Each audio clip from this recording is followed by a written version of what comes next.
हठात एमती कहीं घटला असीमा पंडा आखिरे लुह कहीं कांदुंट असीमा पंडा निकटरे मंटू छुरिया बाहागर सरथिला बेस धूमधाम बाहागर होता असीमा पंडा बाहागर पहुँचले और हठात एमती चतुर्थी पर कौन सब घटला कहीं एमती अवस्था प्रकृतर या पछरे कौन रही असल कारण जहाँ नहीं बेस चर्चार विषय पलटुଛି आपण मैंने तो समस्ते ओडिया कंठशिल्पी असीमा पंडा को बेस भल भाव जानते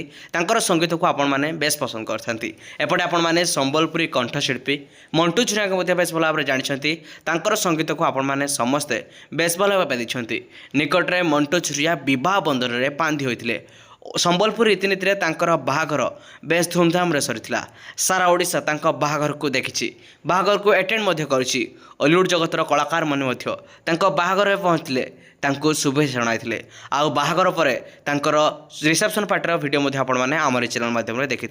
हठात एमती कौन घटला कहीं एमती किसी चर्चा दर झरी असीमा पंडा आखिरी लुह कहीं जहाँ नहीं एवं बेस चर्चार विषय पलटुଛି 2-3 दिन हेब सोशल मीडिया किसी फोटो और वीडियो जहाँ एवं बेस भाइराल होगा लगी आपण मैंने प्रायतः सोशल मीडिया से फोटो को देखा पाई जाइए जो फोटो आपने देखिए कि असीमा पंडा आखिरे लुह रही तेज एमती कहीं प्रकृत में कौन रही या पछर असल कारण कहीं एमती भाव में सोशल मीडिया बेस चर्चार विषय पलटुଛି दर्शक बंधु मुझे ये स्पष्ट भाव में कही रखुच्छी कि प्रकृत में घटना कौन आपण मैंने तो समस्ते जानते कि मंटू छुरिया जड़े भल सिंगर और असीमा पंडा भल सिंगर और उभय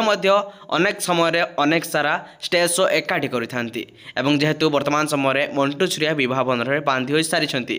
यापर सोशल मीडिया किसी एआई जेनेरेट फोटो जहाँकि बेस चर्चार विषय पलटुଛି असीमा पंडा जेहेतु मंटू छुरिया बह कर असीमा पंडा निज बैंड रे पूरा एका हो जाइछन्ती एका एका स्टेज शो करिबा बोली सोशल मीडिया चर्चा चली।